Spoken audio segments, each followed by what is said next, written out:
나른한 오후의 동반자 310 중계석 시작합니다. 지난 11일에 이 부산 중구 한 호텔에서 이 부산 조폭 영도파 간부에 모친 이 100세 축하연이 있었다고 합니다. 자, 뭐 호텔 주변 풍경 뭐 안 봐도 비디오죠. 오셨습니까, 형님? 뭐 이런 아저씨들 드글드글 했겠죠. 자, 그런데 거기 연 회장 입구에 놓인 이 화환을 보니까 국민의힘 3명, 무소속 1명, 현역 의원 4명의 화환이 딱 있더라는 거죠. 자, 경찰이 의원실에 확인을 해봤겠죠. 그랬더니 의원실에서는 아니 뭔 소리야, 우린 그런 사람 몰라, 이렇게 손사래를 치더랍니다. 자, 일단 명의 도용으로 결론을 내렸다고 하는데, 기억하십니까? 예전 이 가문의 영광이란 영화에서 이 조폭 두목 유동근 씨가 이 여동생 김정은 씨 결혼식장에서 아따 히딩크가 화환을 보내버렸구만 뭐 이랬던 장면이 그렇게 얼핏 기억이 나던데, 자, 경찰 판단대로 진짜 명의 도용이었길 바랍니다. 자, 오늘 준비한 현장 소개해드리죠. 먼저 전두환 동상 톱질 남성 연희동에 투척하려고. 다음은 코로나가 없애버린 제야의 종소리. 마지막으로 꽥꽥 물대포 막는 데는 오리 피부가 최고, 이렇게 준비했습니다. 자, 우리 가족 여러분들의 췌장 속에 영원히 녹아들고 싶은 방송 310 중계석 지금 시작하죠.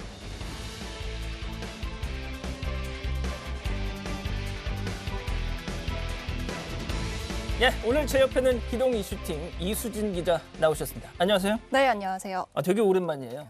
거의 한 달 만인 것 같습니다. 네.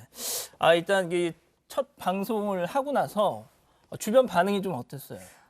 좀 양원보 캐스터랑 합이 잘 맞는 것 같다, 이런 반응이 있었고요. 근데 저도 그렇게 생각했는데 이제 양원보 선배가 많이 피드백을 주셔서 이건 나만의 생각이었구나, 이런 생각을 난 했습니다. 잘했다 그랬었는데. 감사합니다. 네. 아무튼 이제 방송이 나가고 나서 저도 네. 이제 주변에 좀 물었었거든요. 그랬더니 박성태 이제 그만 나오게 하고 이수진으로 가자, 뭐 이런 얘기를 좀 하시더라고요. 저도 제 생각도 그렇습니다. 열심히 하겠습니다. 알겠습니다. 오늘도 짧고 굵게 첫 번째 헤드라인 보시죠.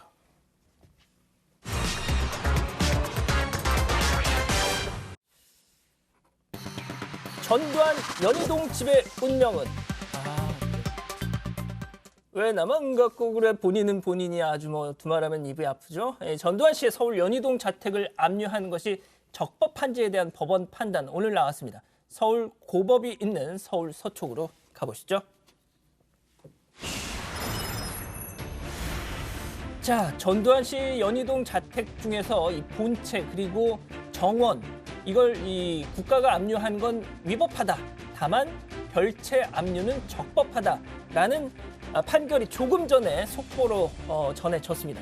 자, 이 좀 의미를 좀 알아봐야 될 것 같은데 설명 좀 부탁드릴게요. 일단 전 씨의 연희동 자택의 소유 관계를 좀 정리를 해보면, 네네. 자택 본체는 부인 이순자 씨의 명입니다. 그리고 별채는 또 며느리 명이에요.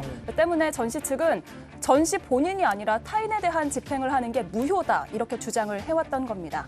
그래서 이제 이순자 씨 명의의 본체 압류는 불법이다, 무효다, 이런 주장인 거군요. 네, 그렇습니다. 재판부도 일단은 이 주장을 받아들였습니다. 본체 토지는 이순자 여사가 전두환 씨가 대통령에 취임하기 전에 취득을 했으므로 몰수법상 불법 재산이 아니라고 판단을 한 거죠. 자, 그런데 별채는 왜 압류를 하는 게 적법하다라고 또 다른 판단을 한 거죠? 이 별채는 며느리 소유라고 했잖아요. 이 며느리가 불법 재산이라는 걸 알면서도 취득을 했기 때문에 압류한다고 밝혔습니다. 자, 이번 판결이 왜 시작이 됐냐면 이 이순자 씨가 이 내 재산을 왜 압류를 하냐, 이런 공매를 멈춰달라고 낸 소송에서 시작이 됐는데, 일단 조금 전에 들어온 속보를 다시 한번 좀 정리를 해드리면, 전두환 씨 측에서는 이번 판결에 대해서 법치국가로서 당연하다, 이렇게 또 환영의 뜻을 냈고, 검찰은 전 씨 측이 실소유를 인정을 하고 환수에 적극적으로 협력키로 했던 재산이다. 집행을 위해서 계속 다각도로 검토를 하겠다, 그러면서 적극 항고하겠다, 이런 입장을 지금 전했다는 소식이 들어왔는데, 일단 전 씨의 장남이죠. 전제국 씨. 제가 방금 검찰이 했던 주장인데, 전제국 씨가 분명히 자택 환수 입장을 밝히면서 사실상 이게 연희동 자택이 전 씨의 소유다라는 식으로 얘기를 했었단 말이죠. 자, 그때 했던 얘기 잠깐 들어보시죠. 추징금 현실 문제와 관련하여 그간 국민 여러분께 심려를 끼쳐드린 데 대해 저희 가족 모두를 대표해서 머리 숙여 사죄드립니다.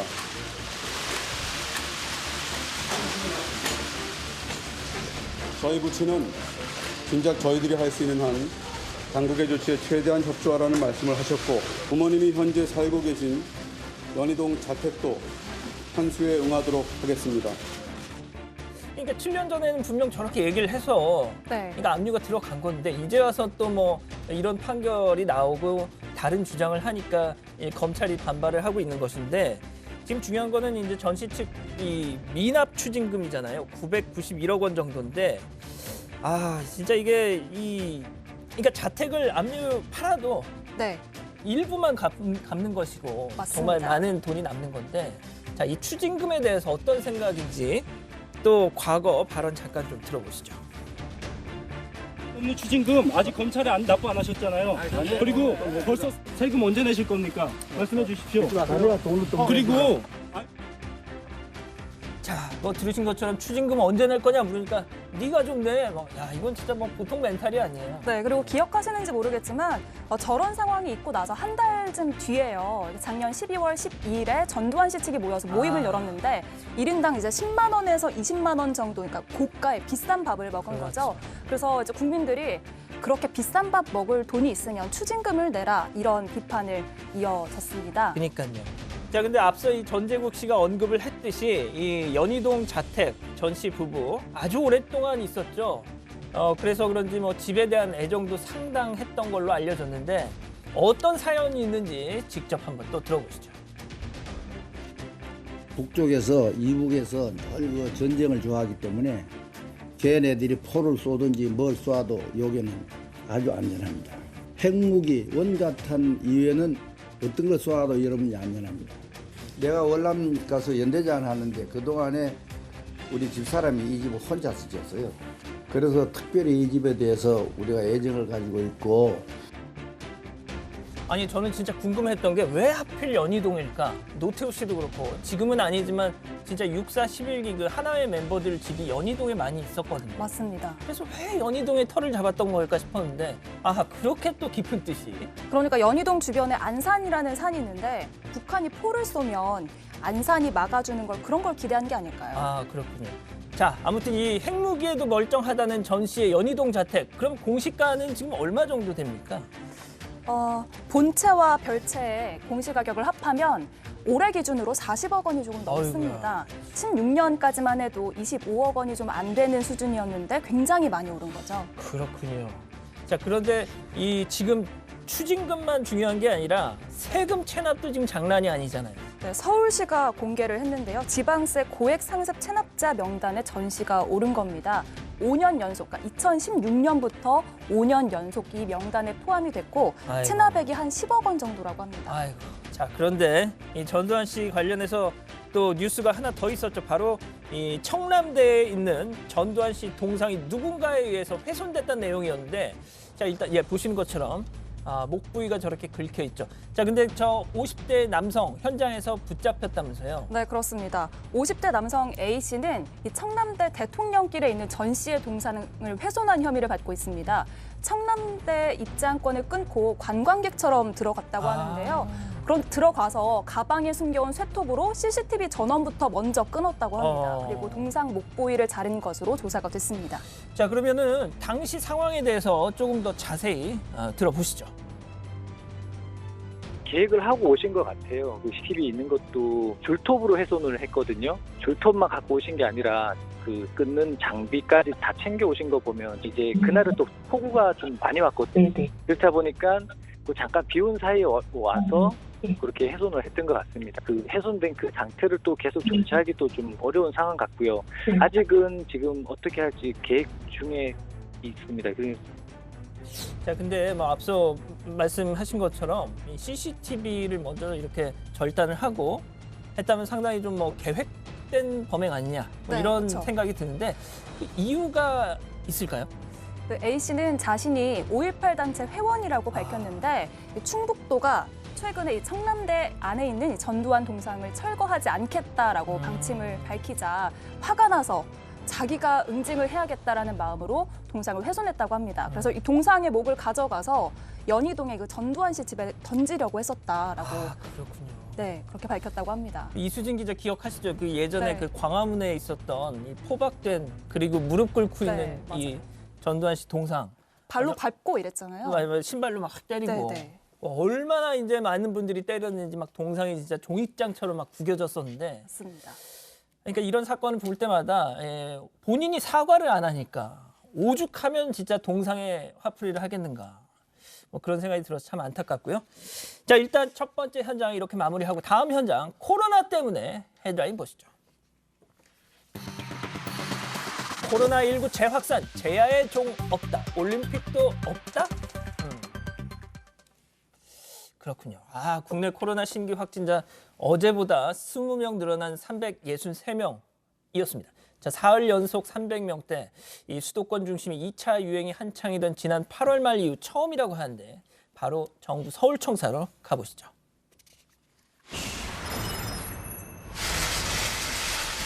새로운 거리두기 체계가 첫걸음을 떼자마자 연일 세 자릿수 확진자가 나오고 급기야 사흘 전부터는 300명대에 진입했습니다.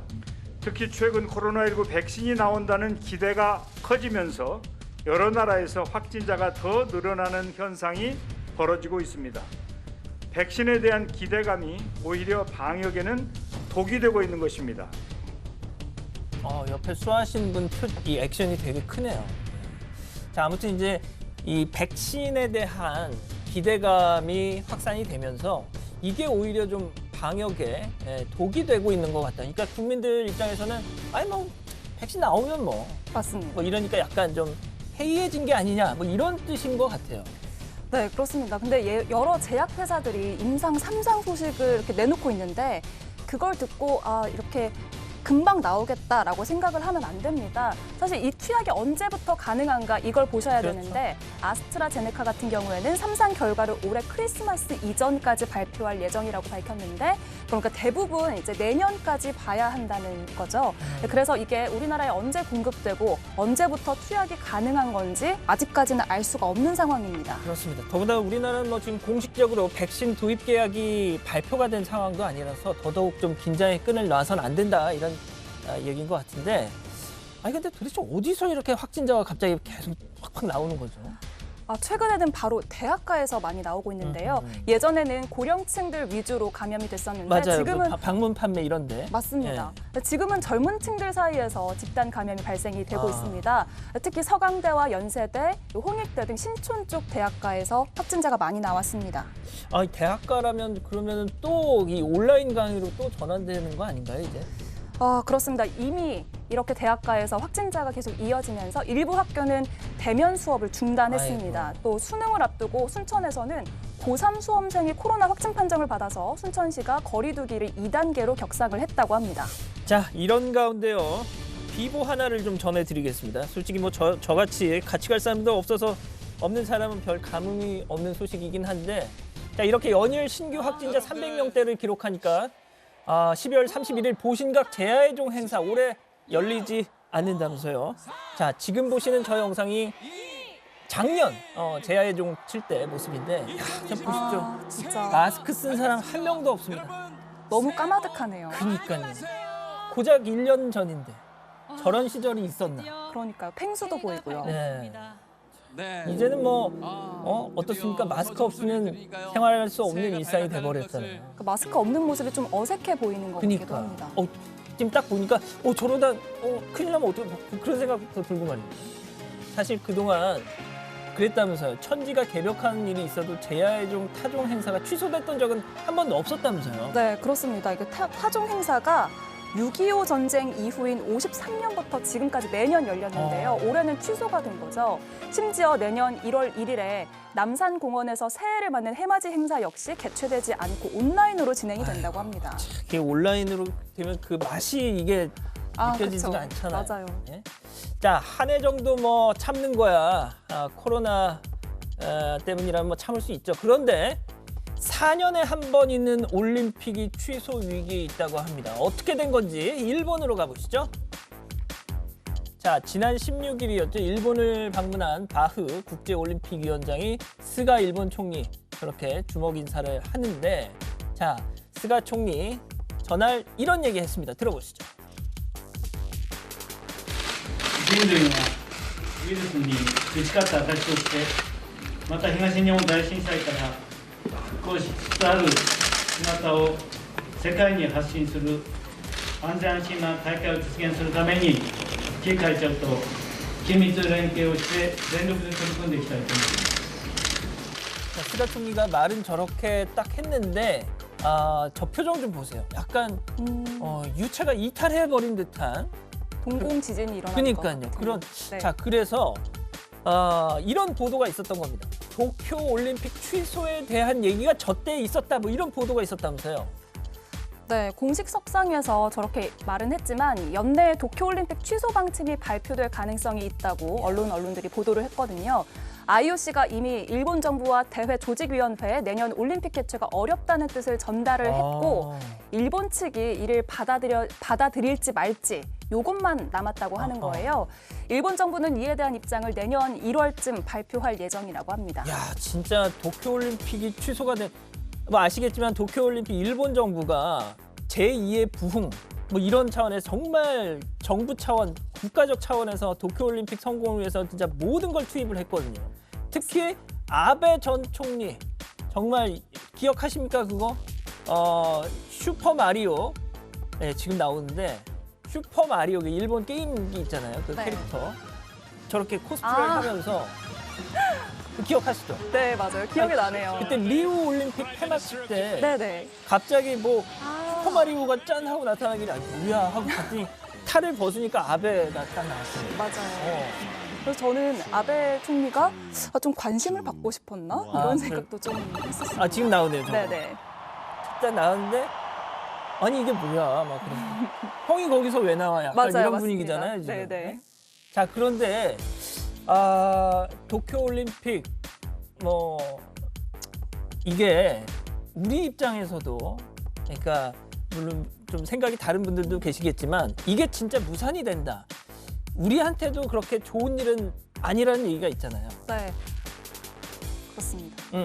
지금 정부가 그 정부가 꽉 막힌 한일 관계를 뚫기 위해서 이 도쿄 올림픽을 출발점으로 꼽기도 했는데 이게 어려워진 거거든요.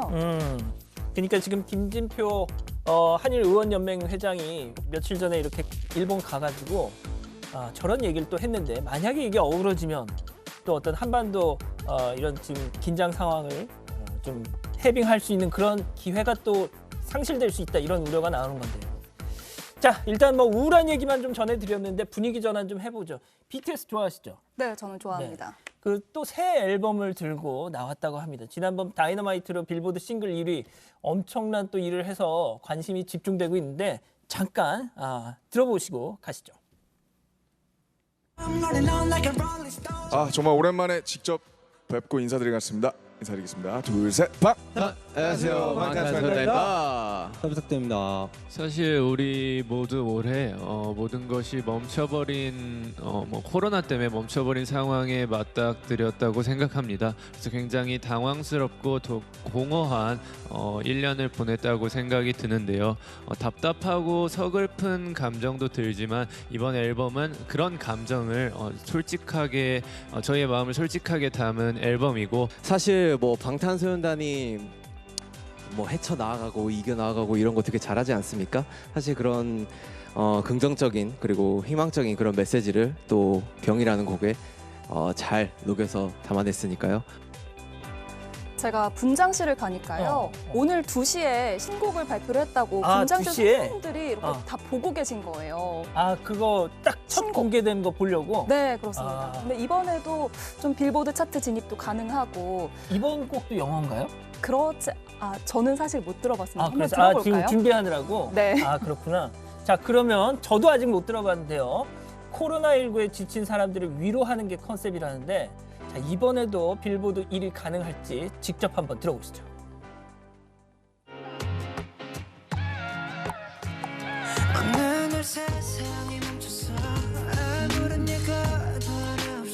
이번에는 조금 편안한 분위기의 그러네요. 노래인 것 같아요.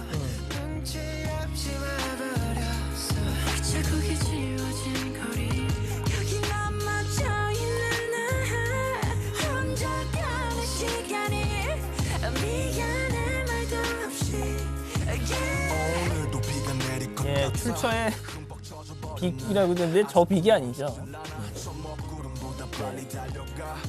예, 아무튼 네. 일단 그 다이너마이트처럼 막 경쾌하고 이런 네. 디스코풍의 댄스 음악은 아니고 어떻게 들었어요? 저는 뭔가 이제 퇴근을 하고 나서 집에서 맥주 한 잔을 마시면서 들으면 너무 좋겠다 이런 생각이 좀 맥주 드네요. 잘 드십니까? 저는 요즘 혼술이 좀 늘어서요. 아, 코로나 그래요? 때문에. 그러시구나. 코로나 때문입니다. 아, 그러세요? 평소에는 아닌데 평소에는 아닌데 아. 같이 먹는 걸 좋아하는데 요즘에는 이제 혼자 먹는 거죠. 아무튼 술은 좋아하신다. 네. 아, 그러시군요. 자, 그 아무튼 이수진 기자 부르기의 저 노래 라이브 고즈 온 저거 빌보드 1위 할 것 같아 안 할 것 같아? 저는 한 달 10,000원을 벌 수 있습니다. 왜 10,000원밖에 안 벌어요? 돈이 없어서? 많진 않아서요. 10,000원 정도만 딱 벌겠습니다. 알겠습니다. 자, 일단 요즘 진짜 이 BTS 보는 낙으로 사신다는 분들 또 손흥민 선수 그 연일 그 골 소식 함께 이렇게 낙으로 사신다는 분들 많은데 알겠습니다. 일단 뭐 두 번째 현장은 이렇게 좀 마무리하는 걸로 하죠. 실시간 순위 중계석 돌려보죠. 자, 오후 3시 10분 기준 10위까지 N포털 전체 기준 실검 순위 지금 나가고 있습니다. 자, 2번 왕기춘. 베이징 네. 올림픽 유도 은메달리스트 왕기춘. 이 미성년 여제자들을 성폭행한 혐의로 재판을 받았는데 오늘 결과가 나왔죠.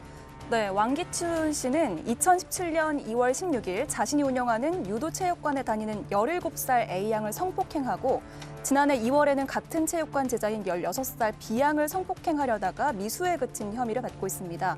오늘 대구지법에서 재판이 열렸는데 징역 6년, 40시간의 성폭력 치료 프로그램 수강 명령을 받았습니다. 저는 이 사건이 되게 충격적이었던 게 미성년 제자, 그러니까 자기가 이제 유도를 가르치는 미성년 제자를 상대로 그랬다는 건데, 이 죄질이 정말 안 좋은 것 같아요. 네, 재판부도 왕 씨가 범행을 부인하고 반성하지 않은 점, 아하. 합의할 것을 종용하고 끝내 합의하지 못한 점 등을 종합해서 이 같은 양형을 내렸다고 이유를 설명했습니다. 알겠습니다. 그랬군요. 자, 오늘은 여기까지고요. 이수진 기자, 박성태 부장 대신에 고정으로 나오는 것 좀 어떻게 생각하세요? 또 불러주세요. 알겠습니다. 네. 고생하셨고요. 저희는 다음 주 월요일 다시 오겠습니다. 안녕히 계십시오.